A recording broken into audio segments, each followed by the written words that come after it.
Batas International Media. www.batasmedia.com. From the Philippines to the world, for the glory of God and service to mankind. Bagong alyansang tagapagtaguyod ng adhikaing sambayanan.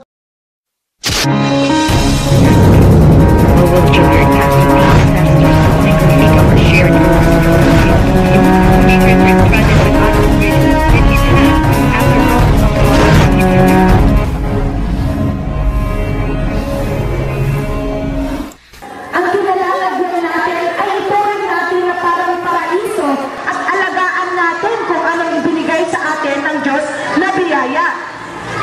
Kaya lahat ng mga tanim dyan, nagmula po sa buto yan. Nanggaling po yan sa seed. Okay. Di ba na lahat tayo alam natin na noong kapanahunan ni Adan, wala namang pera noon. Wala pera doon sa mundo.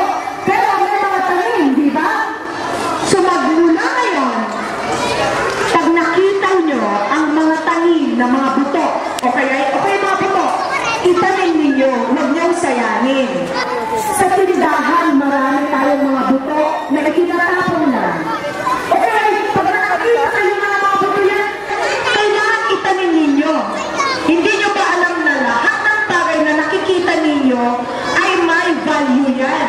Katulad ng mga bagay-bagay na yung mga tinatapon na mga basura o kaya yung mga tinatapon na mga anything na pwede nyo pagtamnan ng buto, pwede ninyo pong ipunin yon at tamnan ng buto.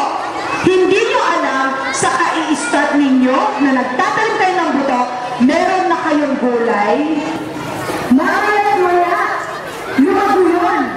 Meron na kayong pwedeng ibenta, meron na kayong pwedeng makain, dito ba? Sino sa inyo dito ang walang trabaho? Okay, paano kayo nakakasurvive? Saan? Sa nanay. Okay. Pasalamat kayo nandiyan ang nanay. Pasalamat kayo may source ang nanay. So magmula ngayon, since kayo rin ay nanay na katulad ko, it's about time to teach your children ang importansya ng isang buto. Hindi niyo ba alam? Kaya isipin niyo mga kaibigan, buto ng papaya, buto ng pakwan, buto ng kung ano-ano man, o kaya buto ng mga gulay. Hindi niyo alam na mamaya kaya puno na pala sa bakuran ninyo. At instead na pupunta ka sa nanay mo para humingi ng tulong kung anong makain niyo, andyan na mismo, di po ba? Napakahalaga po na ituro po sa ating mga anak ang kahalagaan po ng buto at ang pagtatanim. Sa pamamagitan lang po ng pagtatanim, makakaani ka ng inyong pagkain at mamaya pala kung ano ang naipon mo, nakapag-invest ka hindi na lang po sa taniman, kundi naka-invest ka rin ng poultry. Di ba ba? Sa pamamagitan lang ng buto, lahat doon nag-uumpisa eh. Kaya mga umisan, hindi natin alam na yun pala ay napaka-importante. So practical education po ang napaka-importante na ituro po natin sa ating mga anak. Lahat po ng mga bagay-bagay na naibibigay po sa atin ng Diyos na biyaya, galing po sa Kanya yon. At kung meron po siya na ibiyaya sa inyo, kailangan po matuto tayong magpasalamat sa Kanya. Kasi siya po ang nagawa na tutulong sa atin oras na kailangan natin ang emergency call. Hindi ko po ikinahihiya na sabihin sa inyo na sa lahat po ng mga nilapitan ko para sa inyo, bibihira lang po ang nag-o-open ng Diyos nila para sa atin. Kung minsan nagbibingi-bingihan at nagbibulag-bulagan natin sila. So ang number 1 po na tutulong sa atin ay tayo. Di ba ba? Naniniwala ba kayo na sa pamamagitan ng pagtulong ninyo sa sarili ninyo, kayo ay aasenso? Di ba? Mga bata? Di ba? Okay. Alright. Since meron na mga pagkain doon,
Sino sa inyo, pakita nyo na marunong kayo magdasal?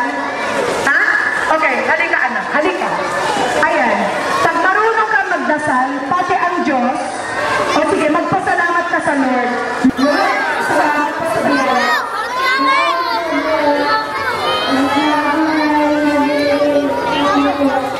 Amen. Okay, sino magpasalamat sa Lord?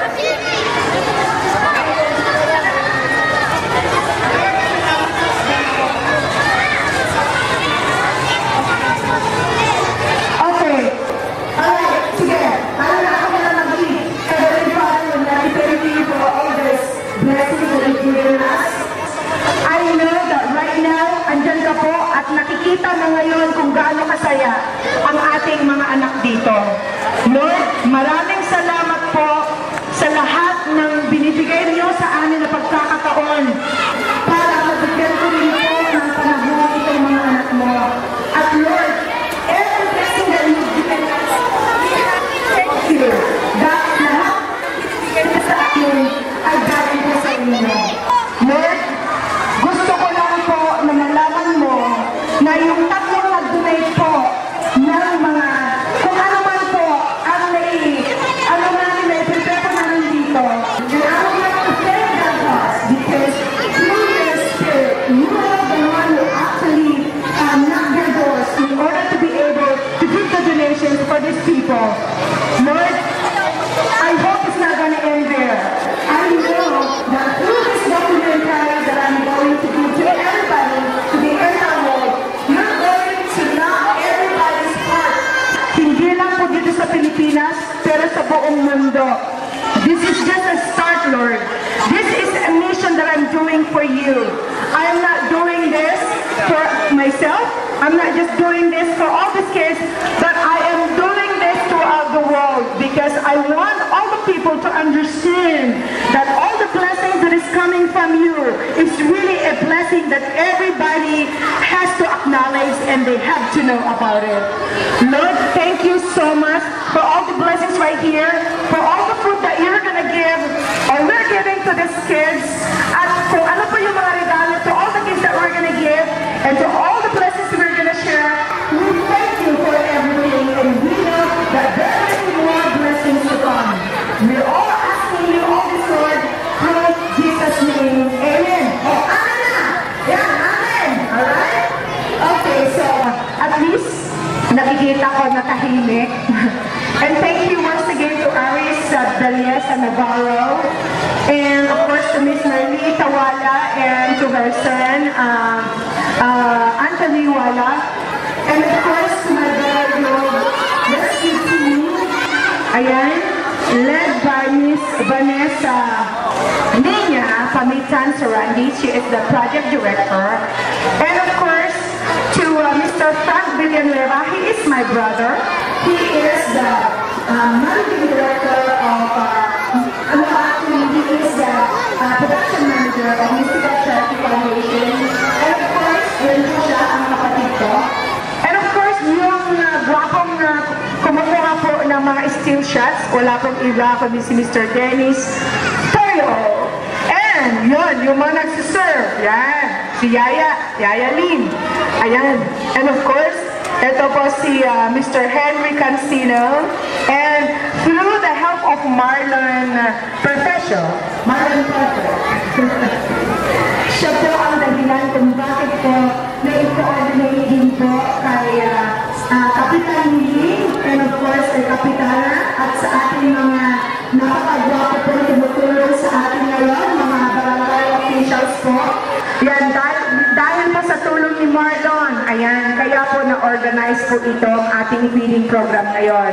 Huwag kayong mag-alala mga kaibigan, doon sa mga may sakit, hindi po, kasama na lang yan, okay? Ang power ng Lord mismo ang makakapagbigay ng gamot para sa anak mo, okay? Just the fact na pumunta po kayo dito at nakikinig, dahil lahat po na binibigay ko ngayon ay galing sa Kanya. Lahat ng mga sinasabi ko, these are all the blessings and the words of God.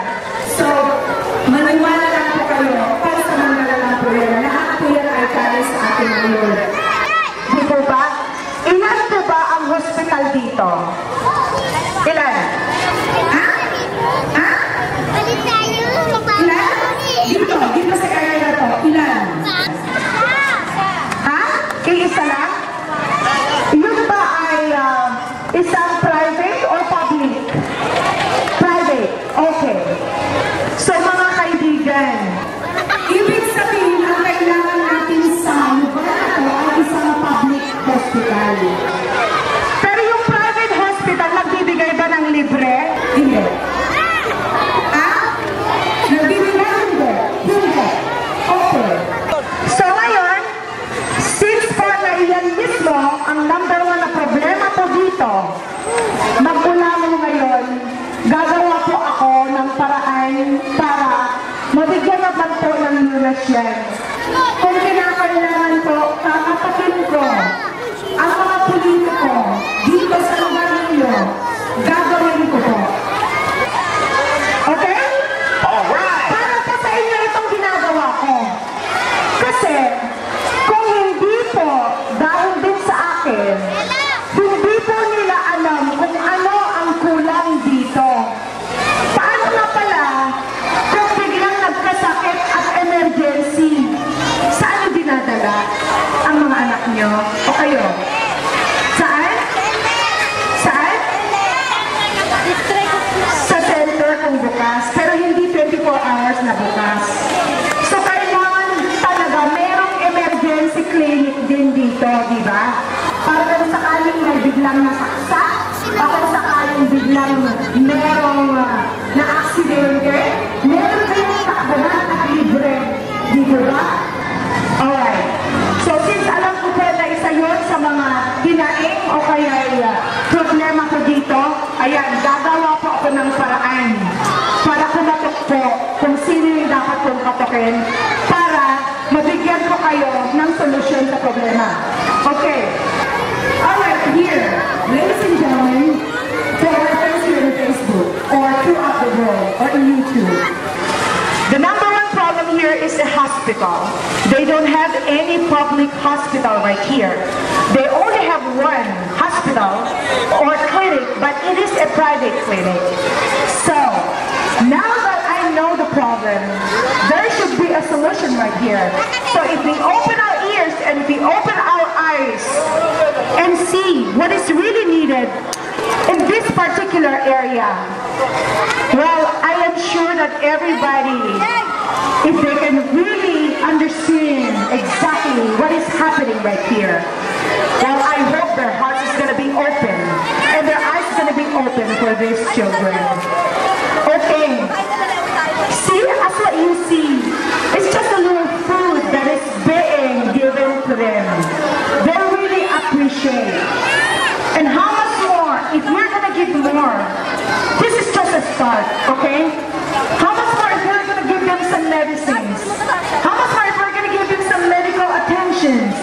Some dental attention? For them, it's really very important to have that.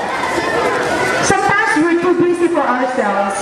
Sometimes we're too busy for our businesses or for our whatever we're doing in this world.